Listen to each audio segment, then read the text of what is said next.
ایک ویڈیو میں دیکھ رہا تھا, اس میں بتا رہے تھے کہ کپڑا پہنا آپ نے پھر سی رہے ہو تو اس سے بے برکتی آتی ہے. اس سے بے برکتی کا کوئی تعلق نہیں ہے. ہاں اس سے آپ اگر پہنا ہوا کپڑا سلو گے تو ہو سکتا ہے آپ کو چوٹ ووٹ لگ جائے, تو بہتر یہ ہے کہ کپڑے کو اتارو پھر آپ سلواؤ.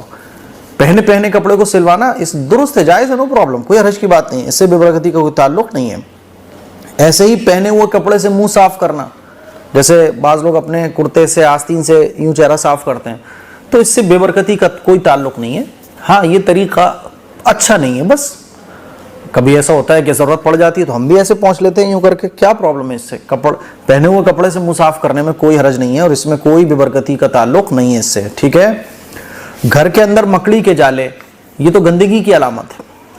ایک ہوتا ہے گھر کو صاف کر دینا اور ایک ہوتا ہے گھر کو صاف رکھنا.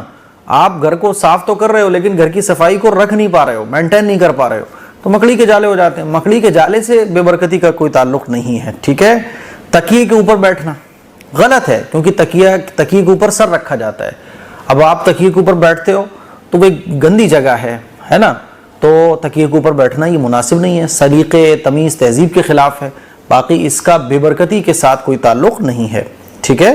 اب مان لیجئے کوئی تکیہ ہے جو گھر پہ ریٹائر کیا ہوا ہے تو لوگ اس کو اپنے بیٹھنے کے لیے استعمال کر لیتے ہیں, کوئی پرابلم نہیں ہے. اسی طرح سے روٹی کو دانت سے کاٹ کر کھانا. بچپن میں ہمارے گھر بھی جو ہماری نانی وغیرہ پر نانی تھی ہماری, دادی بھی ہماری کہتی تھی روٹی کو دانت سے کاٹ کر نہیں کھانا چاہیے. بعض دفعہ بچے جو ہے نا ایسے پورا رول بنا کے کھا رہے ہوتے ہیں. اب تو برگر چلنے لگے ہیں, پزے ہیں, تو روٹی سلیقہ تو یہی ہے کہ روٹی کو آپ لقمہ بنا کے کھاؤ, ہے نا, لقمہ بنا کے کھاؤ. لیکن وہ بچپن ہوتا ہے نا, رول بنا لیا پھر رول بنا کے دانت سے کاٹ رہے ہیں, کھا سکتے ہیں بچے, اس میں کوئی حرج کی بات نہیں ہے. برگر ہے وہ آپ لقمہ بنا کے تھوڑی نہ کھاؤ گے. رول ہے, چکن رول وغیرہ آتا ہے اور بھی رول آتے ہیں, تو وہ کیسے کھاؤ گے آپ؟ دانت سے کاٹ کر کھا سکتے ہیں, وہ دانت سے ہی کاٹ کر کھایا جاتا ہے نا. اچھا لقمہ بنا کے آپ اندر لے جاؤ گے تو وہ بھی تو دانت سے کاٹ رہے ہو نا اندر لے جا کے, تو اس میں کوئی حرج کی بات نہیں ہے. اب آپ کو یہ دیکھنا پڑے گا کہ سلیقہ کس میں ہے. تو ہاتھ سے توڑ کر لقمہ بنا کے کھانے میں زیادہ سلیقہ ہے, تو یہ سلیقے کے خلاف تو آپ کہہ سکتے ہو. لیکن برگر ہے اس کو آپ ہاتھ سے توڑ کے پھر کھاؤ گے تو وہ تو کھایا ہی ایسے جاتا ہے. تو دانت سے روٹی کو کاٹ کر کھانا, اس سے کوئی برکت کا بے برکتی کا تعلق نہیں ہے, یہ سلیقے کے خلاف کہا جا سکتا ہے. تو لقمہ بنا کے کھانا یہ اچھا طریقہ ہے, اور ایسے ہی بس پوری روٹی اٹھا کے یہ غیر مہذب طریقہ ہے, بے سلیقے والے آپ کہلاؤ گے. بچوں کو برا بلا کہنا, اس کی شریعت میں ممانعت ہے. بچوں کو برا بلا نہیں کہنا چاہیے. بعض مائیں بچوں پر ناراض ہوتی ہیں, برا بلا کہتی ہیں, تو ایسا نہیں کرنا چاہیے, ٹھیک ہے.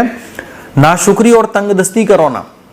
بعض عورتیں ناشکری کرتی رہتی ہیں, ان کے شوہر کچھ بھی کر لیں لیکن وہ ناشکری کریں گی, دن بھر تنگ دستی کو روتی رہیں گی. ارے یہ ہو گیا وہ ہو گیا, کیا کریں, بہت پریشان ہے, دیکھو اس کے گھر میں فلاں اے سی ہے, یہ ہے, رونا ہی چلتا رہے گا ان کا.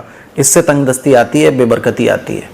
اللہ کا وعدہ ہے, اللہ کا ارشاد ہے, لئن شکرتم لازیدنکم, کہ اگر تم اللہ کا شکر ادا کرو گے تو اللہ تعالیٰ نعمتوں کو بڑھا دے گا, اور ناشکری کرو گے تو اللہ کی نعمتوں کو چھین لے گا. تو ناشکری اور تنگ دستی کا رونا, شکوے شکایتیں دن بھر اپنے شوہروں سے, اس سے گھر میں تنگ دستی آتی ہے.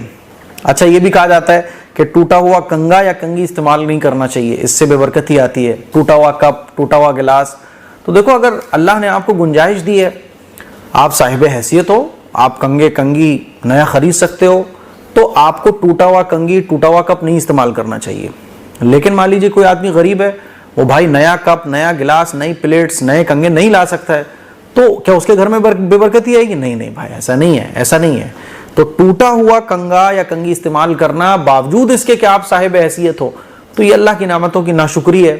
تو بھائی یہ تو ویسے ہی غلط بات ہے نا, لیکن اس سے کوئی بے برکتی کا, نحوست کا کوئی تعلق نہیں ہے, ٹھیک ہے.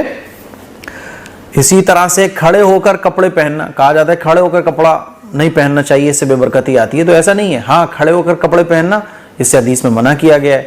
حدیث میں ہے کہ بیٹھ کر کپڑے چینج کیے جائیں, ٹھیک ہے. اندھیرے میں کھانا کھانا. اندھیرے میں کون کھانا کھاتا ہے؟ جان بوجھ کے کوئی اندھیرے میں کھانا کھاتا ہے تو, یا گھر میں لائٹ نہیں ہے تو تھوڑا سا چراغ جلا لو. اندھیرے میں کھانا اس لیے نہیں کھانا چاہیے, مچھر آ کے گر جائے, کیڑا آ کے گر جائے, تو کیا پتہ چلے گا. بے برکتی کا اس کے ساتھ کوئی تعلق نہیں ہے. ناپاکی میں کھانا کھانا, تو ویڈیو میں دیکھ رہا تھا کہ ناپاکی کی حالت میں کھانا نہیں کھانا چاہیے, بے برکتی آتی ہے. ارے بھائی بے برکتی نہیں آتی ہے. ہاں ناپاک نہیں رہنا چاہیے. مان لیجیے سردی ہے, گرم پانی کا انتظام نہیں ہے, یا پانی کا انتظام نہیں ہو پا رہا ہے, اب آپ ناپاک ہو, جنابت کی حالت میں ہو, میاں بیوی ملاقات کر کے ابھی چکے ہیں اور اب نہانے کی گنجائش نہیں ہے, گرم پانی نہیں ہے, پرابلم ہے, کچھ بھی ہے, چلو سستی بھی آ رہی ہے مان لو, تو کیا وہ کچھ کھا نہیں سکتے, پی نہیں سکتے؟ ایسا کچھ بھی نہیں ہے. تو یہ فضول کی بات ہے.